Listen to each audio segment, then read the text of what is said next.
Hoje tem direitos do consumidor aqui no Balanço Geral e Luan Wozniak já está de volta, né? Está de volta porque antes ele entrou, falou sobre a repercussão do menino Lucas e o Alok e agora falando de direitos. Boa tarde para você, meu amigo Luan. Boa tarde para todo mundo de casa. E o caso de hoje, pelo que eu já vi na edição, é uma obra inacabada, é isso? Infelizmente, mais uma história que se repete, né, Elber? A gente vai ver de uma empresa que foi contratada por moradores de um condomínio aqui de Joinville para fazer aquelas garagens, sim, aquela estrutura metálica na cobertura e tudo mais.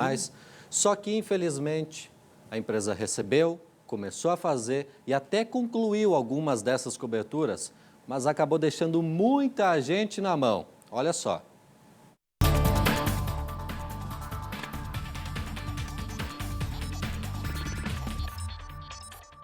A cena chama a atenção. Repare que algumas coberturas da garagem desse condomínio existem. Outras somente têm os pilares de sustentação. E ainda aquelas que nada foi instalado. Isso porque a empresa contratada para finalizar o trabalho não deu andamento. Em 2016 foi feita uma assembleia onde foi escolhida uma empresa para fazer as vagas de garagem do condomínio. E foi feito um termo de anuência entre a empresa e o condomínio. Neste termo de anuência, dava o prazo de até 3 meses após o alvará para ser feito, começado a ser feito as vagas de garagem. Foi realizado o alvará, em agosto de 2017 o alvará já estava pronto, né? A empresa foi encaminhada para a empresa para iniciar realmente a compra iniciar a vaga de garagem, as vagas de garagem aqui no condomínio. Só que não houve nenhuma evolução. Cada morador pagou cerca de R$ 1.200 pela cobertura da garagem. Das cerca de 150 pessoas que contrataram o serviço, só 30 unidades foram concluídas. 90% pagou o valor integralmente. O Rogério é um deles. Ele explica que já foi ao Procon, mas a empresa não compareceu nas audiências. Enquanto isso, está no prejuízo. Já tivemos danos nos veículos com chuva de granizo, fevereiro do ano passado, então tem vários carros amassados e a gente está lesado, né? Nós procuramos a empresa Calfes Fabricação, que é especializada em estruturas metálicas. No entanto, não há mais ninguém no endereço informado. Os responsáveis não atenderam nossas ligações e nem responderam às mensagens enviadas. Está lá meu carro na chuva, né? Sol, chuva. E a gente fica aí esperando e nada, né? O cara faz uma coisa dessa e depois some e a gente fica aí, né? Esperando aí. Difícil, né? A gente, como você viu, entrou em contato com essa empresa, ninguém atendeu nossas ligações, visualizaram as mensagens, também não responderam e no endereço informado onde funcionava essa empresa não existe mais ninguém. Aqui com a gente hoje está o advogado Eugênio Rodrigo da Silva. Muito boa tarde para você, doutor. Nesse caso, serve de alerta para outros consumidores? O que devia ter sido feito previamente para tentar se prevenir de uma situação dessas? Sempre é recomendável, Luan, que se busque nas redes sociais, em sites de busca, informações sobre a idoneidade da empresa, a capacidade financeira dela, principalmente porque a gente viu aí, é uma obra de grande monta, valores altos envolvidos. 150 apartamentos, né? Pois é, então você tem que verificar previamente se ela vai ter essa capacidade de cumprir os contratos. E seria importante também que, antes de contratar, você fizesse um cronograma das obras para que acompanhassem dos pagamentos, para evitar o pagamento de uma grande quantia antecipadamente, né? Que, vindo a empresa não cumprir, em tese, os danos seriam menores, né? E até alguns consumidores comentam nessa situação, doutor, que o contrato chegou até a mão deles, em alguns casos, 6 meses, 1 ano depois. Então, isso também já serve de alerta para eles se prevenirem nesse tipo de situação. Serve de alerta, com certeza. Você precisa ter o contrato antes de iniciar a prestação do serviço.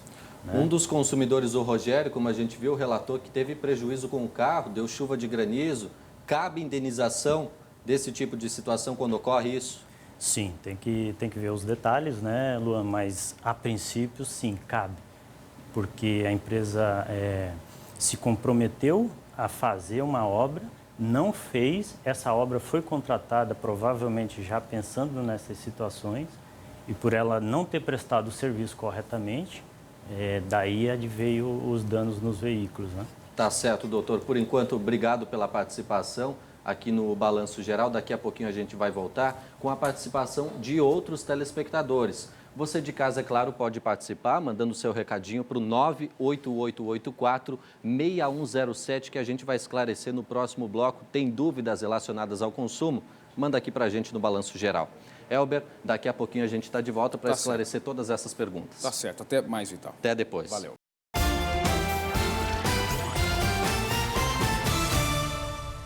Gente, agora é a hora de tirar dúvidas ao vivo sobre os seus direitos no quadro Direito do Consumidor. Contigo, lá. Isso aí, Elber. O pessoal de casa que mandou as perguntas, agora chegou a hora de responder. Lembrando, você também pode mandar 98884-6107. E hoje, quem responde as nossas dúvidas é o advogado Eugênio Rodrigo da Silva. Vamos conferir junto a primeira pergunta que chegou? É da Alice. Meu filho fez um curso de 2 anos e meio e pagou um valor específico de mensalidade. Gostaria de saber se no período de férias, que será de 2 meses, eu sou obrigado a pagar também. É obrigado ou não é obrigado, doutor? Tudo vai depender do contrato, tá, Luan? Mas eu acredito que sim. Via de regra, você contrata o curso por um valor específico. E esse valor ele é parcelado mês a mês para facilitar o pagamento, tá? Eu recomendo sempre, se for fazer um contrato e tiver um mês que pesa um pouco mais no orçamento, combine com a empresa, com o estabelecimento, que naquele mês você vai pagar um valor diferenciado ou não vai pagar, é provável que o estabelecimento aceitará. Até uma pergunta nesse sentido, doutor. Tem muitas academias, por exemplo, que em fidelidade ao cliente dizem, olha, se você entrar em férias, naquele mês a gente tranca a tua mensalidade e você não paga. Mas isso tem que ser acordado. Tem que ser acordado. Provavelmente, nesses casos, está estabelecido no contrato, né? Tá ou certo. É uma promoção que a academia concede. Próxima dúvida do Jackson. Mandei um rádio para assistência em fevereiro e o técnico disse que iria ligar para passar o orçamento, mas nunca ligou. Fui buscar o aparelho semana passada e o mesmo assumiu ter jogado fora. Como devo proceder? Complicado, né? É complicado. É importante que o Jackson tenha a prova de que ele deixou o aparelho para consertar, né? E deve ter nesse documento qual era o prazo que ele tinha que buscar o aparelho.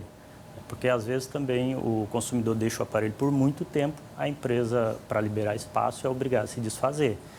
Mas, se tiver no prazo, ele tem que ser indenizado pelo valor do rádio. Até no caso dele, ainda não era para o conserto ficar pronto, era para o orçamento. O orçamento. Então, isso também já vale. Tem que ter um documento aí especificando. Exatamente. Em tantos dias eu vou te entregar o orçamento, depois, se você aceitar ou não, eu toco o serviço. Exatamente. Mas, via de regra, ele tem que devolver o rádio.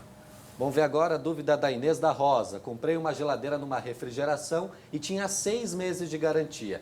Não demorou muito, já apresentou problema. Liguei para eles e me falaram que tinha mudado de dono e o atual não poderia fazer nada, só se eu pagasse pela peça. Deixou ela na mão, infelizmente. A garantia, é bom lembrar, ela, no caso aí é contratual por questão de 6 meses, tem que ser cumprido pelo estabelecimento, não importa quem seja o dono. Então, se ela voltou lá, ainda é uma loja de refrigeração, é obrigada a prestar garantia. Agora, essa consumidora, se não conseguisse acordo, doutor, como é que faz? É recomendável sempre que ela, não tendo acordo com a empresa, busquem os órgãos de proteção e defesa do consumidor. No caso de Joinville, nós temos o PROCON, tem também o site consumidor.gov.br. Em último caso, ela pode ir para o judiciário, um juizado especial, ou mesmo procurar um advogado de confiança. Tá certo, doutor. Obrigado pela participação aqui no quadro Direitos do Consumidor. Muitos esclarecimentos, muitas dúvidas que chegaram. E as dúvidas que não foram respondidas hoje, a gente volta na semana que vem, na quarta-feira, para responder, é claro, a sua pergunta enviada aqui para o quadro Direitos do Consumidor, porque né, Elber, um esclarecimento muito importante para o pessoal de casa. Às vezes precisa de um amparo, de uma dúvida, né? Não está conseguindo, não está sabendo por qual caminho seguir. Exatamente. Certamente esses esclarecimentos são muito importantes. E dá um norte para a pessoa, né? Para o que fazer de fato quanto a alguma dificuldade que implica judicialmente informações, pessoas, ou envolve outras partes, pessoas que não prestam serviço devidamente, como tu bem mostrou hoje no caso do Direito do Consumidor. Enfim, o Direito do Consumidor, o quadro, está aqui para isso. Então, sempre participe com a gente, que, claro, a gente sempre vai trazer um advogado para trazer essas informações. Luan? Até a semana que vem. Até semana que vem. Um abraço.